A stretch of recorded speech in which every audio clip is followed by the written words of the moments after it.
Halo anak-anak ibu, selamat pagi, salam sehat untuk kita semua. Hari ini kita akan belajar tematik tema 1, subtema 1 khusus mata pelajaran PPKN, simbol sila Pancasila dan penerapannya di rumah. Nah anak-anak ibu, persiapkanlah dirimu untuk belajar, simak dengan baik penjelasan ibu guru ya. Selamat belajar dan tetap semangat. Nah, anak-anak ibu, di sini Mutiara membaca buku yang dibelikan ayahnya. Perhatikan sampul bukunya. Nah, coba kamu perhatikan sampul bukunya ya, anak-anak ibu. Nah, di situ ada lambang burung Garuda. Garuda Pancasila adalah lambang negara Indonesia. Burung Garuda besar, gagah, perkasa. Lihatlah perisainya. Perisai itu memuat simbol dari sila-sila pada Pancasila. Pancasila adalah dasar negara kita. Nah, jadi anak-anak ibu, pada perisai itu memuat simbol dari sila-sila Pancasila. Nah, di situ ada kelima sila Pancasila pada perisai burung Garuda. Pancasila berasal dari dua kata, yaitu panca dan sila. Panca itu artinya 5, sedangkan sila artinya dasar atau aturan. Nah, jadi Pancasila artinya 5 dasar atau aturan. Nah, itulah yang dimaksud dengan Pancasila ya anak-anak ibu. Nah, di sini ada lambang dan juga bunyi Pancasila.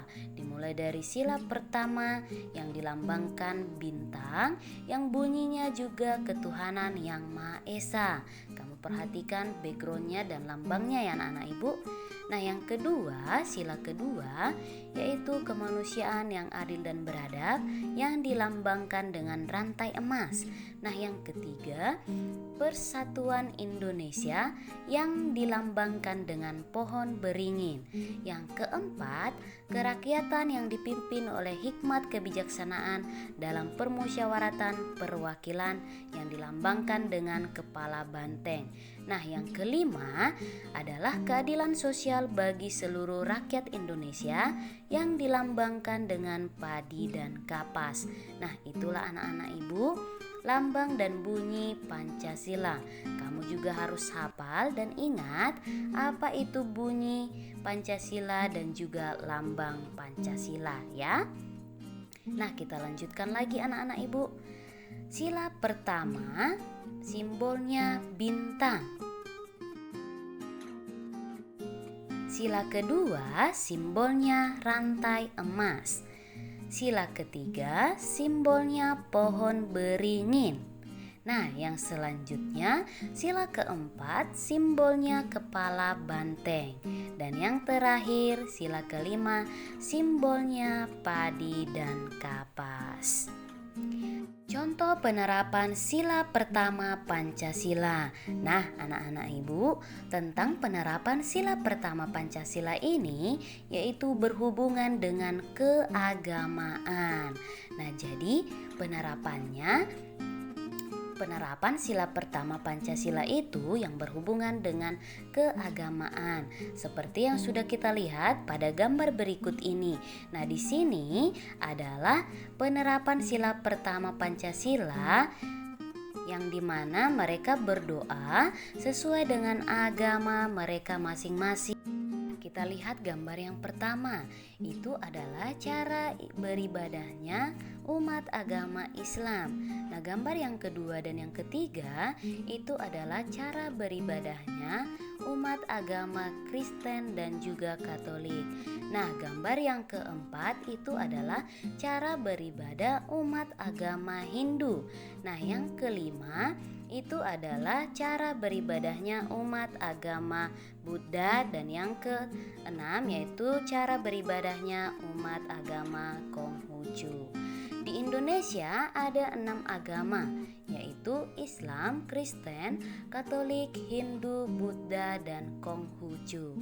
Contoh sila pertama yang kita lakukan di rumah, yang pertama beribadah bersama keluarga, yang kedua berdoa bersama keluarga, yang ketiga berdoa sebelum makan, berdoa sebelum tidur, berdoa sebelum belajar, dan melakukan segala sesuatu juga dengan kita awali berdoa. Nah, yang ketiga, saat berdoa dan beribadah kita harus bersungguh-sungguh karena kita berdoa kepada Tuhan. Nah, anak-anak ibu, kalau kamu berdoa harus bersungguh-sungguh. Di bawah ini adalah lambang atau simbol sila kedua Pancasila yang bunyinya kemanusiaan yang adil dan beradab. Simbolnya yaitu rantai emas. Contoh penerapan sila kedua Pancasila di rumah adalah membantu adik belajar membaca. Nah, anak-anak ibu, penerapan sila kedua Pancasila ini berhubungan dengan kemanusiaan, ya, kemanusiaan. Nah, yang kedua, membantu ibu membersihkan rumah. Yang ketiga, membantu ayah mencuci motor atau mobil. Nah, jika kamu membantu keluargamu di rumah, itu juga termasuk ke dalam penerapan sila kedua Pancasila di rumah. Ya, anak-anak ibu, itulah tadi contoh-contohnya. Apakah kalian ingat dengan lambang Pancasila di bawah ini? Dan bagaimana bunyi silanya? Ya, ini adalah lambang sila ketiga, yaitu pohon beringin yang bunyinya Persatuan Indonesia. Nah, sekarang penerapan sila ketiga di rumah apa saja ya? Nah, contoh penerapan sila ketiga Pancasila di rumah. Hidup rukun dengan keluarga. Nah, anak-anak ibu, penerapan sila ketiga Pancasila di rumah yaitu tentang persatuan. Jadi kita dengan keluarga kita juga harus hidup rukun, tidak bertengkar dengan saudara. Nah, jadi kita juga di rumah tidak boleh bertengkar, baik itu dengan adik, kakak maupun saudara kita yang lain. Saling membantu dalam keluarga. Itu juga termasuk ke dalam penerapan sila ketiga Pancasila di rumah. Bisakah kalian membuat cerita yang berhubungan dengan sila ketiga Pancasila di rumah? Coba baca contoh di bawah ini. Contoh cerita penerapan sila ketiga Pancasila di rumah. Namaku Rio. Aku tinggal di rumah bersama ayah, ibu, kakak, dan adik. Kami selalu hidup rukun. Kami tidak pernah bertengkar dan saling menyayangi. Kami juga saling membantu dalam mengerjakan tugas di rumah. Nah, itulah tadi anak-anak ibu contoh cerita penerapan sila ketiga Pancasila, yaitu ceritanya si Rio yang mereka hidup rukun bersama keluarganya di rumah. Nah, jadi anak-anak ibu juga di rumah harus selalu hidup rukun bersama keluarga, ya. Musyawarah merupakan penerapan atau pengamalan sila keempat Pancasila. Masih ingatkah kalian lambang sila keempat dan bunyinya? Nah, anak-anak ibu, musyawarah itu merupakan penerapan sila keempat Pancasila, yang dimana musyawarah itu berarti kita harus membicarakan segala sesuatunya secara bersama-sama. Itu yang dimaksud dengan musyawarah. Nah, kita lanjutkan lagi anak-anak ibu. Sila keempat itu simbolnya kepala banteng, ya. Yang bunyinya tadi yaitu kerakyatan yang dipimpin oleh hikmat kebijaksanaan dalam permusyawaratan perwakilan.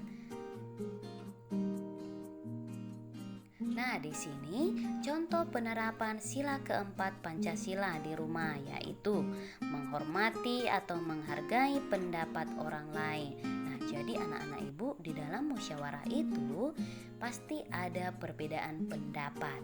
Nah, walaupun berbeda pendapat dengan kita juga harus menghormati atau menghargai pendapat orang tersebut. Nah, jika kita juga bermusyawarah di rumah, baik itu bermusyawarah tentang pergi ke tempat wisata, pastinya ada perbedaan pendapat dengan kakakmu. Nah, jadi kita harus saling menghormati atau menghargai apa pendapat orang lain. Nah, kamu juga harus bisa menerapkan sikap seperti itu di rumah ya, anak-anak ibu. Nah, yang selanjutnya contohnya yaitu tidak memaksakan kehendak. Nah, anak-anak ibu, kita juga tidak boleh terlalu memaksakan kehendak kita kepada orang lain, atau tidak bisa kita memaksakan apa pendapat kita dalam suatu musyawarah. Itu tidak bagus ya anak-anak ibu ya. Jadi kita tidak boleh memiliki sifat seperti itu ya. Baru yang selanjutnya, menyelesaikan masalah keluarga dengan diskusi. Nah, ini juga termasuk ke dalam sila keempat penerapannya. Baru yang selanjutnya, musyawarah menentukan tempat wisata keluarga.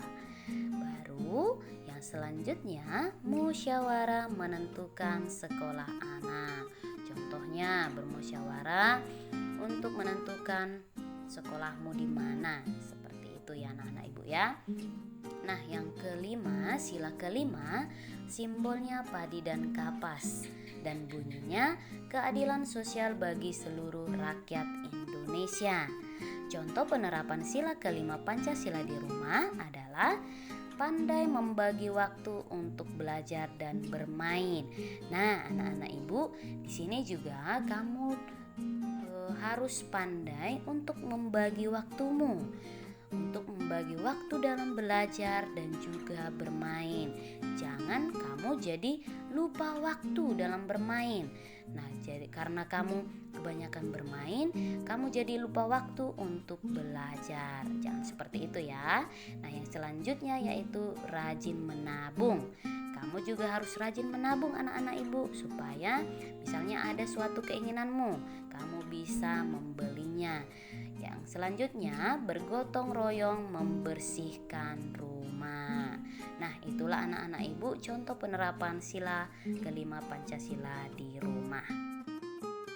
Baiklah anak-anak ibu, cukup sekian pembelajaran kita hari ini. Semoga dari apa yang sudah kita pelajari hari ini dapat kamu pahami dan kamu mengerti ya nak. Apabila pada pembelajaran kita hari ini ada yang kurang kamu pahami dan kurang kamu mengerti, boleh ditanyakan kepada ibu guru. Nah, untuk tugasmu di rumah ada 4. Tulislah di buku latihan 1 tematikmu. Jangan lupa untuk menulis dengan rapi, bersih dan juga tulisannya bisa ibu baca ya. Nah, baiklah anak-anak ibu, supaya kamu tidak lupa akan materi pembelajaran kita, kamu harus rajin membaca dan mengulang kembali, menonton video pembelajaran kita supaya kamu tidak lupa akan materi pembelajaran yang sudah kita pelajari. Nah, baiklah anak-anak ibu, sekian pembelajaran kita hari ini. Tetap semangat, tetap jaga kesehatan dan juga jangan lupa mengerjakan tugasnya. Ingatlah selalu anak-anak ibu untuk menerapkan perilaku yang baik dari yang sudah kita pelajari tentang pengamalan sila-sila Pancasila di rumah dan dimanapun itu. Oke, baiklah anak-anak ibu, sampai jumpa pada video pembelajaran kita yang berikutnya. Dadah.